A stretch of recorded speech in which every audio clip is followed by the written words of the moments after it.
Hello po sa inyong lahat mga kadyeskada. Welcome back dito po sa ating YouTube channel, Jeshral TV, at maraming salamat po muli sa pag-click ng ating video. Sa video po natin ngayon ay i-review natin yung isang gaming application na nakita ko po sa Facebook, sa newsfeed po ng aking Facebook. At alamin natin kung ito ba ay scam, kung hindi ba masasayang yung ating oras sa paglalaro nito, at ano po yung pakinabang kung ito po ay ating lalaruin o gagamitin. Pero bago yan, kung hindi pa po kayo nakasubscribe, please do subscribe, paki-bell all nyo po para maging updated po kayo sa lahat ng video na ating i-upload.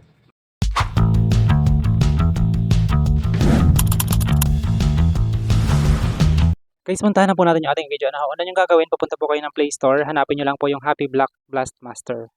Ulitin ko lang. Search nyo lang pag nandito kayo sa Play Store yung Happy Block Blast Master. So, ito po yung gaming application na nakita ko po sa newsfeed ng aking Facebook. So, kapag nandito kayo Play Store, actually naka-install na siya sa cellphone ko. Kaya ang nakalagay dito is Play. Yan. Nakalagay na lang dyan is Play kasi naka-install. Install na siya sa aking cellphone. As you can see, meron siyang 1 million plus downloads. So, napakaraming downloads. Then, meron siyang rated for 3 plus. Hindi natin alam yan kasi if ever na-click natin siya, ayan, ito lang yung lumalabas. Suitable for all age groups. Some violence in a comical or fantasy context is acceptable. Bad language is not permitted. So, not permitted ay mga bad language. So, meron siyang 281 kilobyte. So, kapag in-install nyo siya, meron siyang 281 kilobyte na mga kain sa inyong memory. Sa ngayon, meron siyang 1 million nga na downloads. And as you can see, yan, kung may napapansin kayo, wala po siyang ratings, wala din siyang comments. So, para sa akin, red flag, no? Wala siyang comments, wala siyang ratings. But anyway, punta tayo sa ating application. At dito nga ay titingnan natin kung legit ba tong games na to.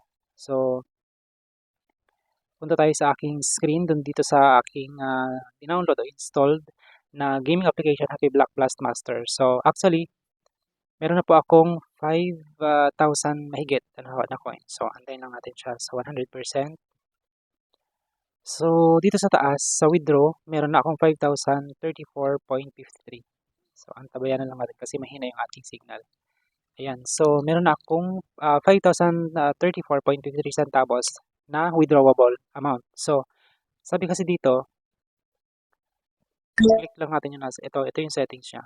Then, dito sa withdraw, pag link natin siya, nung umpisa, kapag nag-install po kayo ng application, ang unang bubungad sa inyo dun sa cookies niya is makikita nyo yung choices kung GCash ba, PayPal, or parang Lazada po yata yung tatlong choices doon kung saan kayo tatanggap ng payment. And ang sabi doon kasi, dun sa una, sa pagkabukas natin, ang withdrawable amount is worth of 5,000 pesos. So, wala silang sinabi na ibang choices na po kung magkano ba. Kasi ang una is dapat ma-reach natin yung 5,000 balance, 5,000 worth of award or reward na makukuha natin dito sa paglalaro ng application. So, mamaya natin pag-usapan ito. Punta tayo sa gaming muna. Gaming dito sa kanyang screen. So, ganito lang siya laruin, guys. Ayan. Ano lang siya? Cubes, mga blocks. Then, ito. Ayan. So, ganyan lang siya. Then, makakuha na tayo ng mga rewards dyan. Eliminate 5 more times to withdraw. Ito yung sabi niya. Kailangan natin maka 5 times pa para maka-withdraw. Ay, yan.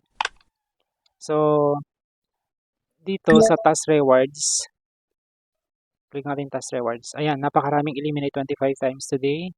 Eliminate or claim 3 eliminate rewards today, 200, 200. Ayan, napakarami. Actually, yung iba na claim ko na. So, tingnan nyo guys kung anong masasabi nyo.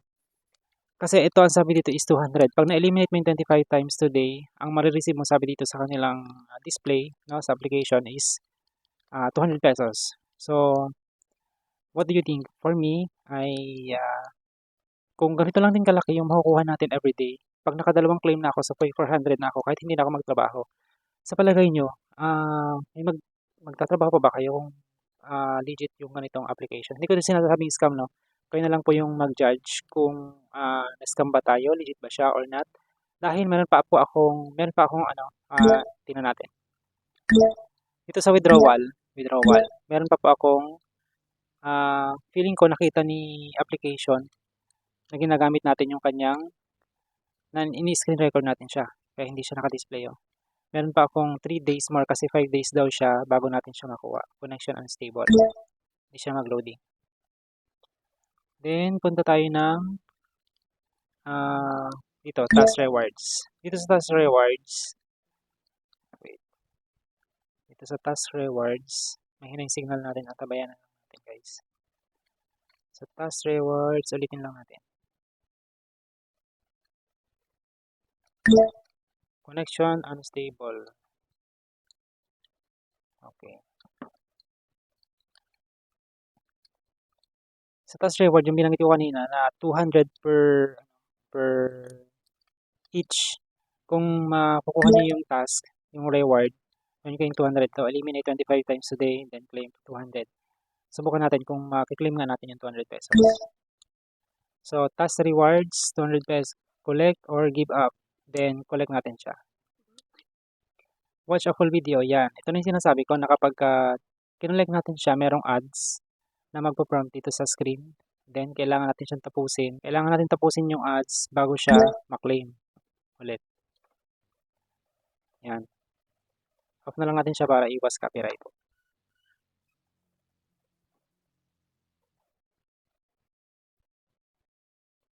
So, medyo mahina yung signal ko guys. Yan, titingnan natin kung yun. Yung bayad dun sa 200 pesos is 1.18 centavos. So, hindi siya totoo, no? Hindi totoo na 200 pesos yung makukuha natin. Yan. So, meron pa akong isa. Hindi ko rin sigurado kung ilan yung amount na withdrawable dyan. Basta 1.18 lang yung price dun sa 200. No? Challenge task. Yan, napakarami pa rin challenge task ko dyan. 200 each. Kung bibilang 2, 4, 6, 8, 10, 12, 14, 16, 18. May 1.4. 1.4 yan. Kung tunay. No? Pero hindi kasi nakukuha yung 200. Ang makukuha nyo lang dyan is 1 point something. So, ganun siya. Kayo na lang guys yung kung magsabi kung legit ba siya or not. Anyway, meron pa akong 2 days. No? 2 days kasi, ang sabi kasi nila dito sa withdraw. Ulitin lang natin.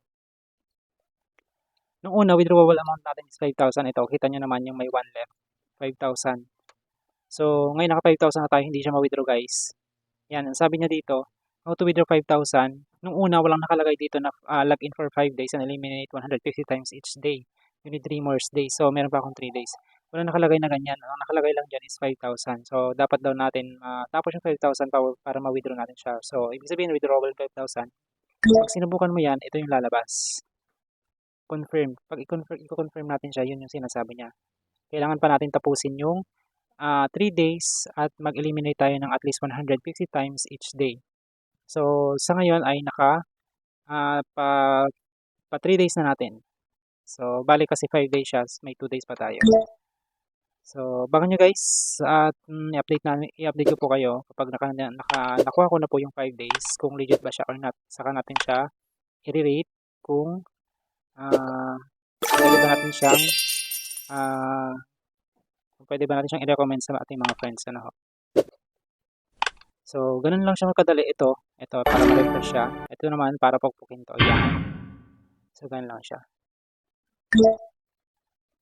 So, marami pa ako i-clean dyan. Yan. Ito. Kung gusto nyo i-off yung settings, dito lang siya. Yan. Yung users agreement, basahin natin. Users agreement.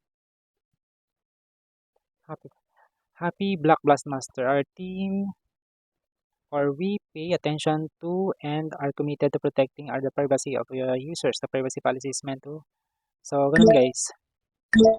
Although parang legit, ay titingnan natin kung legit nga siya guys. Para kapag natapos ko na yung 5 days, update ko po kayo.